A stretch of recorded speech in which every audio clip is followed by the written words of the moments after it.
क्षमा कीजिएगा, भ्राता दक्ष अचानक अस्वस्थ हो गए हैं, इसलिए मैं नारद भ्राता दक्ष का स्थान ग्रहण कर रहा हूं। हे भोलेनाथ, आपका स्थान सबसे ऊंचा और संबंध सबसे अधिक प्रिय है। यदि पुत्री गौरी से कोई भूल हो जाए तो अपने आप को श्रेष्ठ जानकर उसे क्षमा कर दीजिएगा।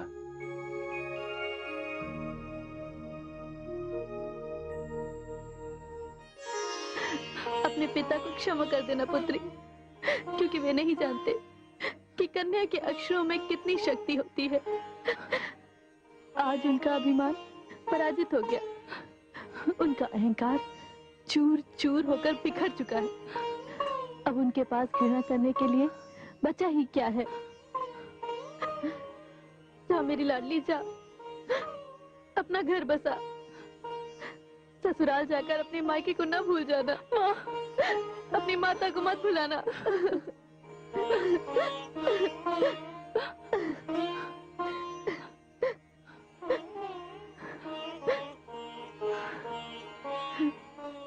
अखंड सौभाग्यवती भव।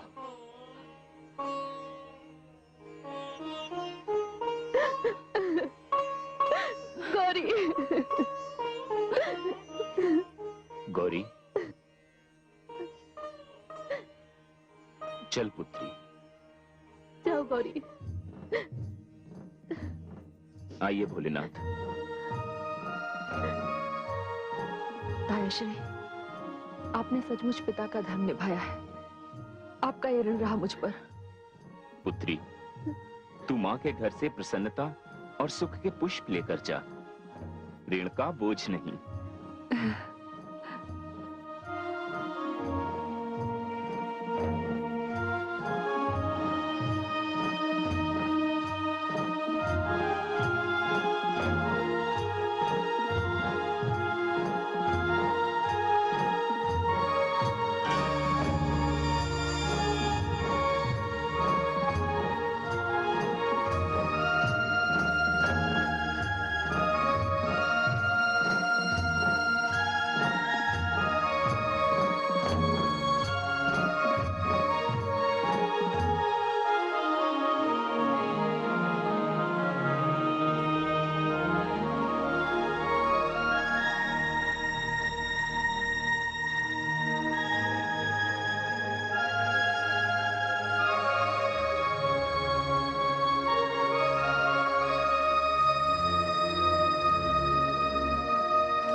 आइए देवी गौरी, अपने निवास स्थान कैलाश पर आपका स्वागत है। अपने शुभ चरण कैलाश की धरती पर रखकर इसे पवित्र कीजिए।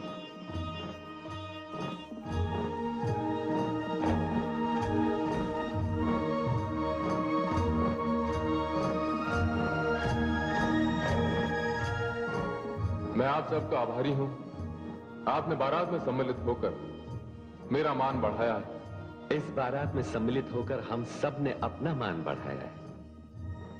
महादेव जैसा सुंदर दूल्हा और देवी गौरी जैसी सुंदर दुल्हन की जोड़ी के दर्शन अब और हमें कहां होंगे। अब हमें जाने की आज्ञा दीजिए।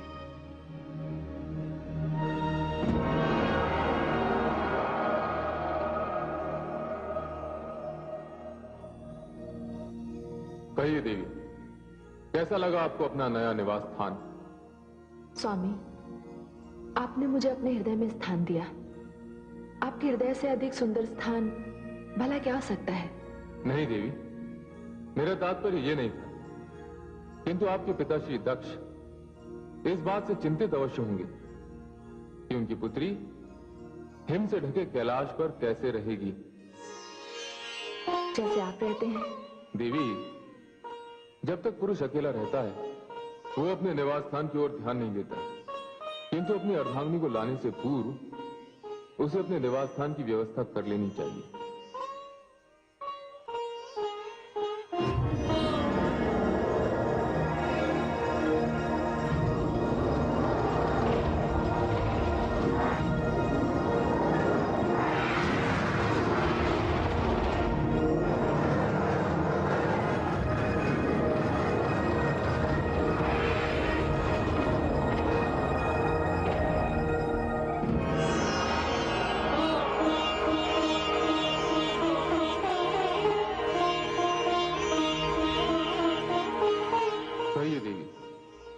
कैसा लगा आपको अपना नया निवास स्थान?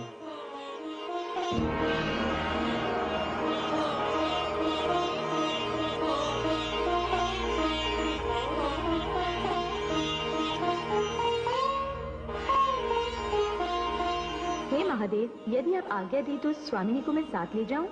अवश्य। देवी, अपने भवन में प्रवेश कीजिए।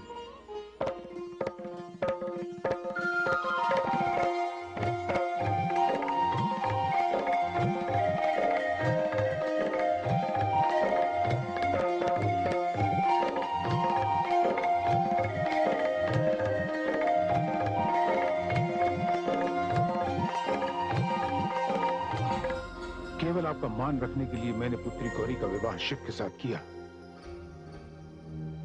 यदि उसे किसी प्रकार का भी कष्ट हुआ तो इसके उत्तरदायी आप होंगे, केवल आप। बंद करो अपना नलगल प्रलाप। उसके सुख का तो तुझे ज्ञान ही नहीं है। सच तो यह है कि तुझे शिव शक्ति का अब तक आभास ही नहीं है, किंतु इसका आभास तुझे अवश्य होगा। तुझे शिव शक्ति के दर्शन भी अवश्य होंगे।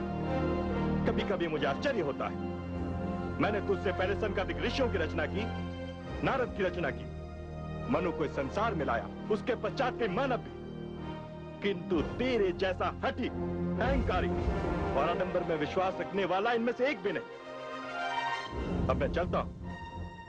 यदि हो सके तो नारद को धन्यवाद अवश्य देना। उसने तेरे सम्मान की रक्षा की और पुत्री गौरी को सम्मान पूर्वक यहां से विदा किया। पिताश्री, उन्हें मैं कभी क्षमा नहीं करूंगा।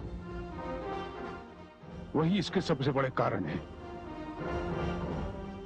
मेरी पुत्री गौरी हिम से घिरे हिमालय पर खुले आकाश के नीचे अनगिनत कष्ट सहती हुई उस निर्धन निर्लज्ज शिव के साथ बैठी होगी।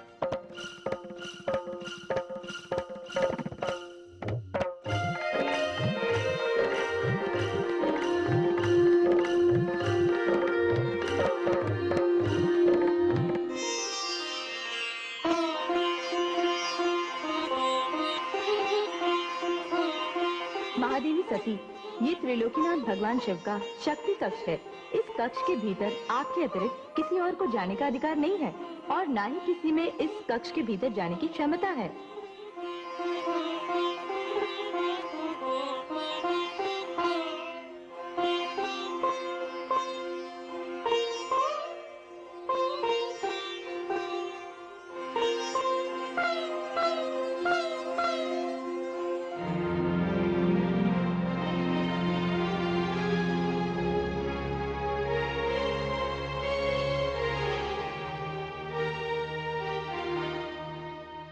देवी, समस्त अतिथिगण सम्मान पूर्वक विदा हो गए।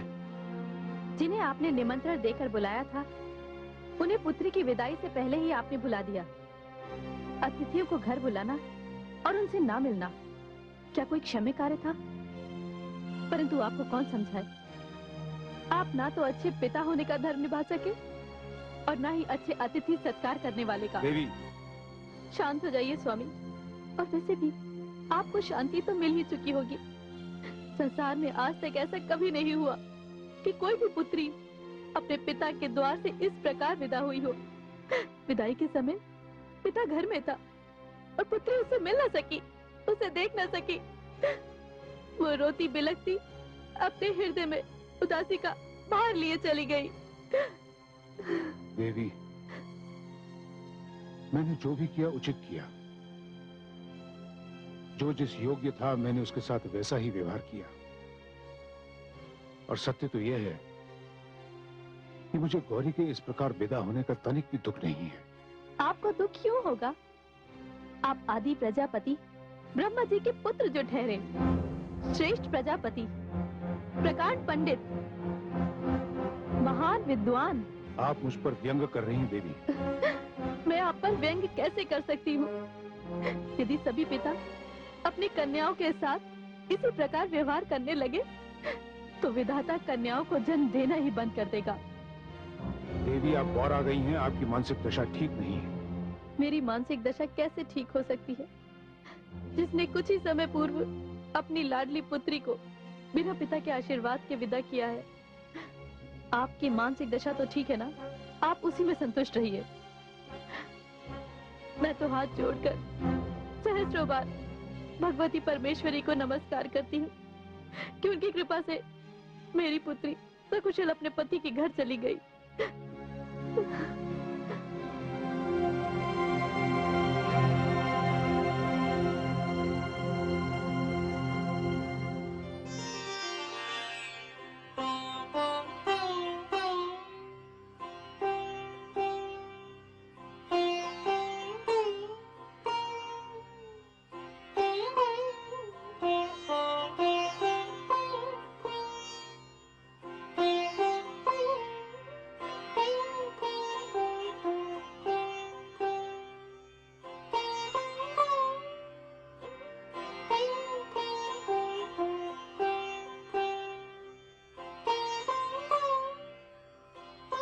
महादेवी सती,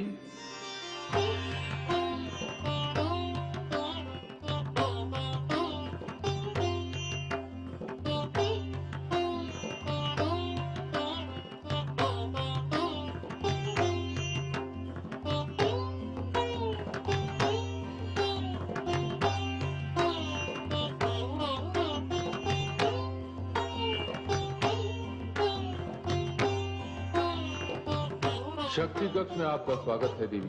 हे प्रभु, हे स्वामी, ये मैं क्या देख रही हूँ? मैं शिव की अर्धांगिनी हूँ, इसलिए मैं जानती हूँ ये कोई स्वप्न नहीं, यथार्थ है, कल्पना नहीं, सत्य है। किंतु आपका ये रूप। देवी, आप शिव की अर्धांगिनी हैं और आप जो कुछ भी देख रही हैं ये केवल आप ही देख सकती हैं, अन्य कोई देख नहीं सकता। मेरा ये रूप आप ही की दृष्टि है, आप ही की भावना है और मेरा ये रूप केवल आप ही के लिए है। सारी सृष्टि के लिए मैं संहार करता शिव हूं, किंतु आप शक्ति हैं, प्रकृति हैं, नारी हैं और मैं आपके रचना कार्य में आपका सहयोगी हूं। देवी, इस कक्ष के बाहर मैं शिव हूं, किंतु इस कक्ष के भीतर मैं आपका अर्धांग हूं और आप मेरी अर्धांगिनी हैं। देवी, पति पत्नी का संबंध बहुत ही पवित्र होता है, पावन होता है, मधुर होता है और इस संबंध की साक्षी उनके कक्ष की दीवारें होती। देवी, अब आप मुझे सदा ही इसी रूप में देखेंगे, क्योंकि मैं आपके अंतर्मन का शिव हूं और आप शक्ति हैं। हे शक्ति, हे शिव, हे शक्ति, हे शिव, हे शक्ति, हे शिव, हे शक्ति।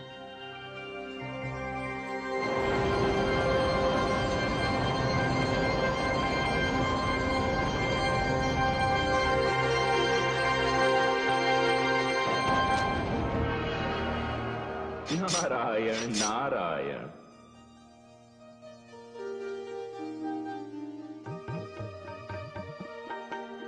आइए देवर्षि नारद।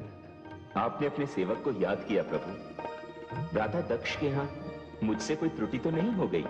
इसीलिए तो मैंने आपको बुलाया है देवर्षि, कि आप जैसे महान वैरागी इतने व्यवहार कुशल और भावुक होंगे, इसका ज्ञान तो मुझे भी नहीं था। आपसे क्या छिपा है त्रिलोकीनाथ, पर मैं क्या करता। भ्राता दक्ष पुत्री गौरी पर अन्याय करने जा रहे थे। मैं वैरागी हुआ तो क्या हुआ, अपनी पुत्री पर मैं अन्याय कैसे सहन कर लेता। और सच पूछिए तो पहली बार मुझे यह ज्ञात हुआ कि मानव मोह माया के बंधन में कैसे बंध जाता है। इसीलिए तो आपके नाम का भजन कीर्तन करने वाला ये नारद जब अपनी पुत्री गौरी को विदा करने लगा तो उसके नेत्र भर आए। ये तो मैंने देखा देवर्षि। आप तो जानते हैं कि आप और प्रजापति दक्ष दोनों ही ब्रह्मा जी की संतान हैं। आपके स्वभाव और सरलता पर जितना अभिमान किया जा सकता है, उतना ही अहंकार और अभिमान पर दुख प्रकट किया जा सकता है। और इसीलिए तो कहा जाता है कि आदि जल से भरी गगरी सदैव छलकती रहती है। उधर भगवान शिव को देखिए, यदि उनके स्थान पर कोई और होता तो इतना अपमान करने वाले दक्ष का तुरंत वध कर देता। किंतु जहां शक्ति है, संयम है, वो शिव है। और जहां पाखंड है, आडंबर है और व्यर्थ का अहंकार है, वो दक्ष है। प्रभु, ये बताएं कि कहीं मैं मोह माया के बंधन में तो नहीं बंध गया? नहीं देवर्षि नारद, आपने तो एक सच्चे संत होने का उदाहरण दिया है। जिस संत के हृदय में करुणा नहीं, ममता नहीं, दूसरों के प्रति मंगल की भावना नहीं, वो नारद हो ही नहीं सकता। मैंने आपका स्मरण इसलिए किया था कि भगवान शिव को उनकी शक्ति गौरी से मिलवाने में आपने महत्वपूर्ण योगदान दिया है। प्रभु, आपके मुख से यह बात सुनकर मैं धन्य हो गया। मैं धन्य हो गया। नारायण नारायण।